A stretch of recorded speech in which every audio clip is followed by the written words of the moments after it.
work and be at the house, we probably would not have been able to make it. What's your story after our pandemic? It was tough at first. I mean, the kids are back in school now, but when back in March when it first happened, and I was working from home and the kids were home, and they had to do their laptop thing, and then my husband was sent home as well. He wasn't working, and we were just all under the same roof. And I thank God that we all got along okay. My girls are big, so it's not like they're toddlers or young that I had to teach them. They pretty much taught themselves. But I agree. I don't know how mothers with elementary school children have dealt with this, because I don't know how I would have done it. I think I was blessed for sure. Mm-hmm. So if you can choose 3 adjectives to describe you, what will those be and why? 3 adjectives. I would say motivated. Mm-hmm. Because every day is like a motivation. I'm motivated to get to the next step of whatever it is that I'm doing. I would say committed. As I'm committed to my job, to my family, to my book, to wanting to help others. And my third one would be loyal. I'm definitely loyal to everyone around me, to what I do. So that would be it: motivated, committed, and loyal. Awesome.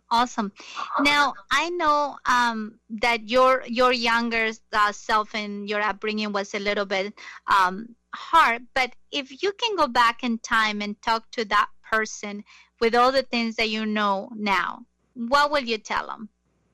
Get on birth control. Get on birth control is what I would say.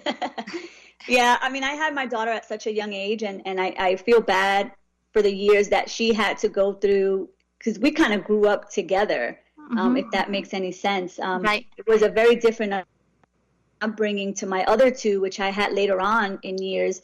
So I would definitely say that is, have children when you're ready would have been my voice of reason for sure. So how old were you when you had your first daughter? I was 18. I didn't have a high school diploma.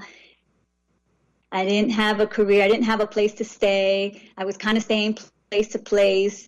So it was tough. And I think it would have been I would have been able to make better choices if I hadn't become a mom at such a young age.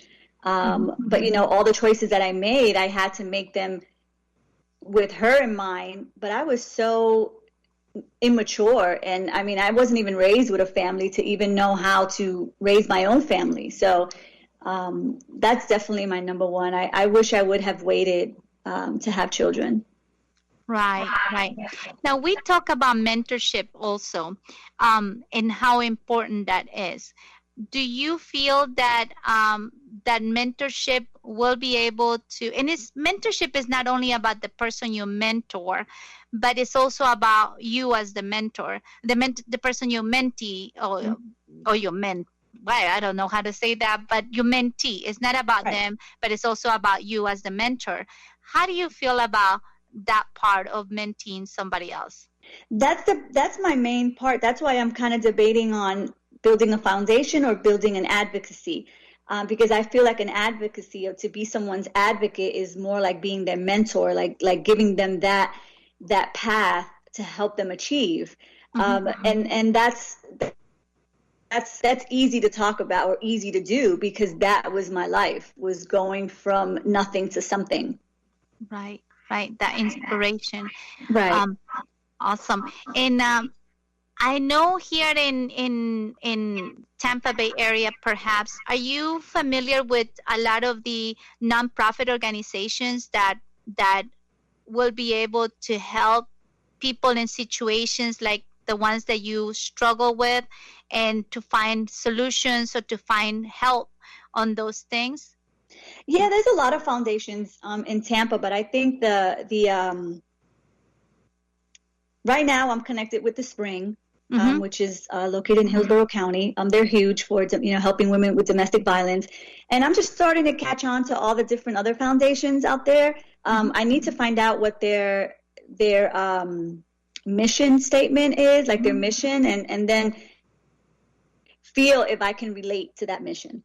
Right. Oh, and you're going to have plenty in Pasco. So Sunrise is the domestic violence in Pasco, but there's also the Samaritan Project in there, the Restore Hope is another one. So they're amazing nonprofit organizations. At least Pasco, you'll see Dade City area. They have so many nonprofits, and Well, and like thank you're you. right, they have to make sense with what you are expecting Right. or what you are wanting to bring to the table that can make a difference, right, on your community. Right. Good. Okay, and now, do you volunteer on your kids' school? I do not. Well, I can't now. I did before. My problem is that my job is so demanding in finance Uh-huh. that sometimes it's hard for me to have the time. So a lot of times I contribute for things that they need. Okay. So what is in the finances? What do you do in the background or in your job? Yeah, I've been doing accounting since I was 16. So it's different kind of accounting because it's not all the same. Like I know nothing about taxes. I'm more of a corporate financial accounting. Uh-huh. So it's more of, financial close and expenses and collections and that nature. So I'm not in the banking or the tax accounting portion.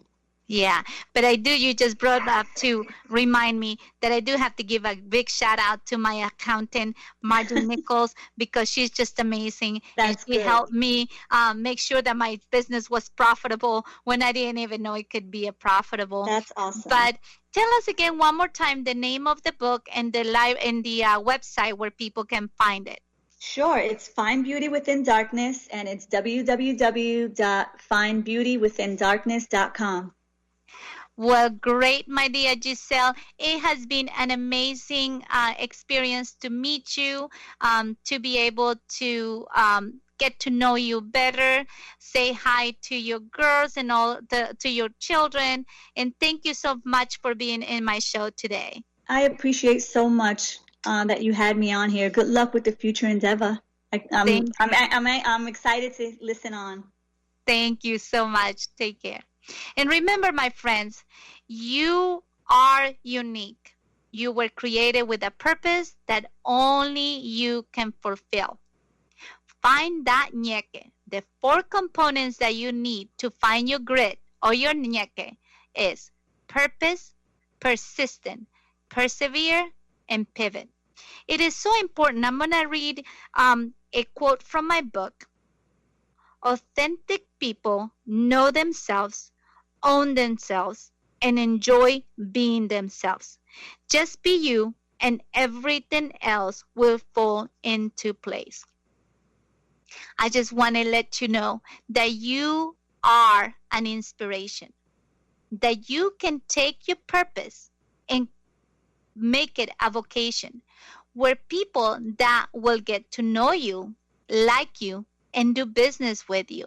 So your paying customer, your tribe will come and find you. Thank you again for listening to the show where I can bring you pure, positive, and inspiring ideas. Remember, you are unique. Have a wonderful time. Take care. Ciao. This is Rosie Paulson, and you just heard Cafecito with Rosie on air.